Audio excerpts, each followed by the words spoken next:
Welcome back to the Onebar and Lupagus show. We are here draft day eve. Happy draft day eve to every single one of you. We finally made it. We finally made it. The long wait is over. Minnesota Vikings, their future quarterback, it's there. It's right there in their hands. We're this close to find out who it's going to be. Will it be Drake May? Will it be JJ McCarthy? Will it be somebody else we can't even imagine? We'll find out. We'll find out in just a matter of hours. So I'm going to drop my final 2024 7-round Minnesota Vikings mock draft. I know it's a day early, but I don't see anything changing for me between now and Thursday. So this is going to be it. We're all mocked out. Like, this is kind of my disclaimer. Everybody's mocked till their brains are out. They're mocked till their cocks are out. But I'm going to get one final shot, one final hurrah. And before I do, this video is brought to you by Happy Nuts, as you can see. Get yourself the Ballber Pro. Links in the description. We got comfort powder, comfort cream. All these three items will be given away in our tailgate party. A package for your package. One of the best packages for your package we could ever give away. So definitely, if you hop on tomorrow night for that, chance to win that, and also just do some shopping. Great deals using our links below. So let's get this thing going. I'm going to share my screen. Hopefully Pornhub is not still up. All right, so it's going to put me in the corner here. I think that's fine. I think we can see plenty here. So I'm actually, here's the thing. So the final mock, I'm going to go more predictive than what I want. It's just hard for me, but I really think the Patriots are going to stick and pick. I don't think we're going to get to 3. For what it's going to take, it's going to be absolutely insane. I don't think the Vikings will do it as much as they may want Drake May. I think they're going to end up trading. I'm going to offer this right now to the Chargers at pick 5. I will give them 11 and 23 for the number 5, but I am going to try to get back. Let's just start. Can we get 69 back? We did not get 69. Okay, that was maybe a little bit greedy. Let's do with the Chargers. We'll do 11, 23, and then let's go with 110. See if that'll work. 4 or 5. All right, they took that. So we got something back. I feel like if you go from 11 to 5 and you give up another first-round pick in the same draft, you should get something in return. It's not that big a jump. And that 23 pick this year, being this year in a very deep class, knowing the prospects are out there, holds more weight than a future pick. So firmly on that train. Hopefully the Vikings get something back, something better than we could expect. If we did this and got a 4th-rounder back, I'd be fine with that. So let's get the draft going.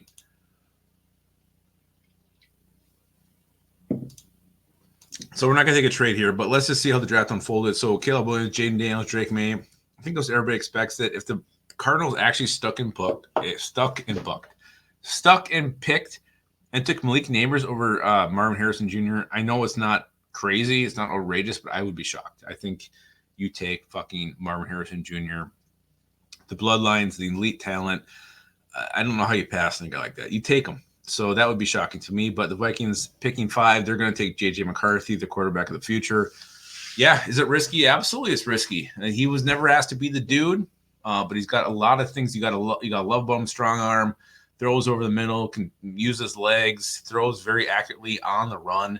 If you're ever doubting JJ McCarthy, just go watch Thor Nystrom talk about him, and you'll be fired up, and you'll be 100% on board for this pick. Look at this. The fucking Texans are just offering a lot for this pick, but I want to see who's on the board here. And yeah, it's done. It's done. And this seems to be becoming more common in whatever simulators we're using, but T'Vondre Sweat, if he's there, I don't care who else is on the board. I'm not even going to look, because to me, that's a slam dunk. Could he get there? Absolutely, he could get there because of he's kind of known as a partier. He's also known as could be a 2-down player, and then he also got a Dewey. But putting this dude in this defense, this elite run-stopping phenom, more athletic than most guys who are just considered to be run stoppers, gets his arms up, he can play a little offense. You want to put him in there at fullback. To me, it's a home run pick, and I don't have to think twice. You take T'Vondre Sweat if he's there. Let's look at guard here next. I love Brandon Coleman. I love Mason McCormick. We also have I did trade to get 110. So we do have like pick 128, I believe, 129. So yeah, Coleman, McCormick are both there. So that's tempting. And maybe I may be going with one of those guys. You got Jermaine Burton. You got Brendan Rice.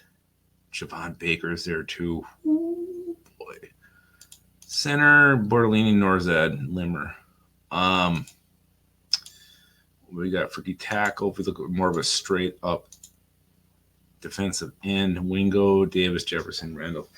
All right.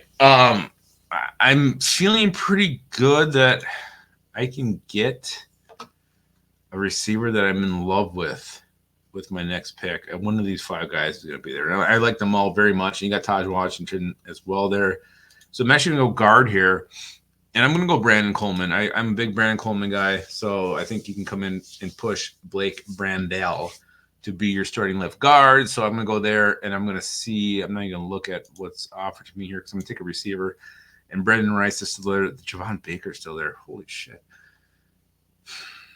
This is tough. Do you go with Javon Baker or Brendan Rice? I'm actually going with Javon Baker here.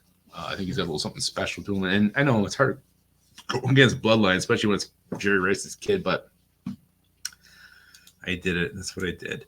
So, all right. So we're sitting here round 5, 157. Jalen Wright's on the board. That is extremely tempting. Bo Limmer is also very extremely tempting. Our next pick is at 167. What do we got for cornerback?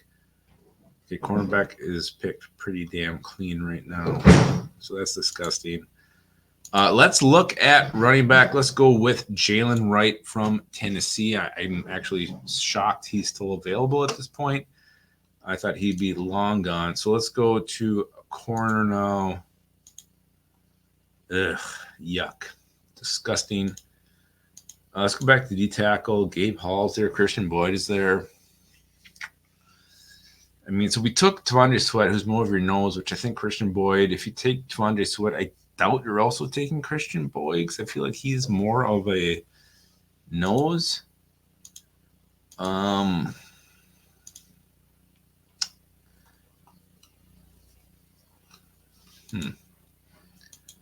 Zach Zinner, this might be a good spot. I'm actually going to pull the trigger here on Zach Zinner, really flesh out that old line, and hope one of these D tackles are still there for me in round 6.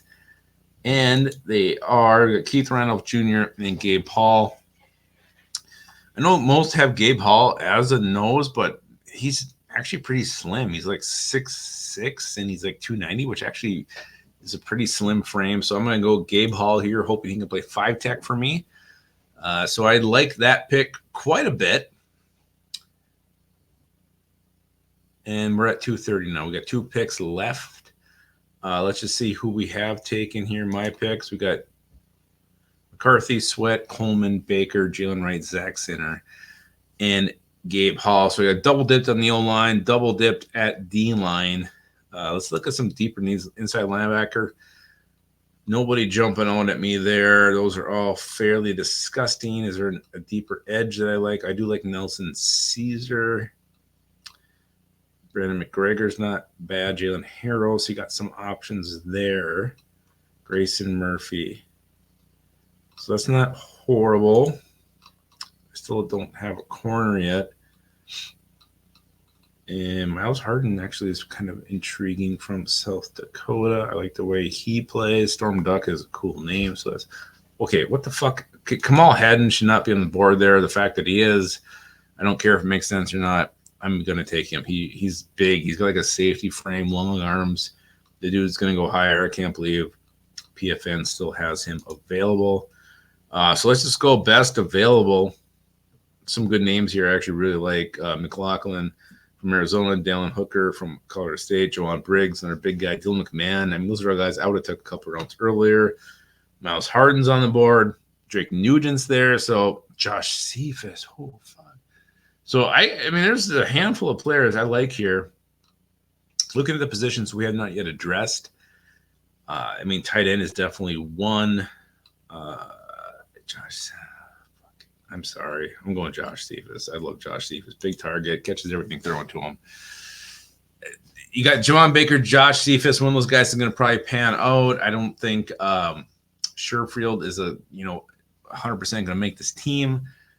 So potentially, if you keep 6 receivers, 2 of them could be rookies that you get late, and both have extreme upside. So let's look at this thing from a whole perspective. We trade up. We got JJ McCarthy, which I think this is going to happen. I think this is where we get him and what we give up to get him. I think that's what happens if we get 108 back in return. 110 back in return. That's great. But T'Vondre Sweat, if he makes it to 108, that's a home run for the Vikings. Brandon Coleman, talented guard. He could come in and push the start. Javon Baker, guy who could have an impact as rookie. Jalen White, right, would be your third back, but a guy who could see some snaps every single game. Zach Zinner is still hurt. You can let him sit, heal up. Maybe he comes in, starts playing mid-season. Gabe Hall, Kamal Haddon, Josh Cephas. That is a great end to your draft. So to me, this feels like a home run draft. I mean, I don't know what else you do differently. I love this way this thing shook out. I mean, Haddon really could have been the pick 157. I don't think it would have been another question. So to me, this is a great draft. So I'm glad I'm ending my mock draft with this one. I'm going to call this one Shantez. It's a pretty name. And let me know in the comments what you think of Shantez. And also, guys, remember, keep your skull in your hole.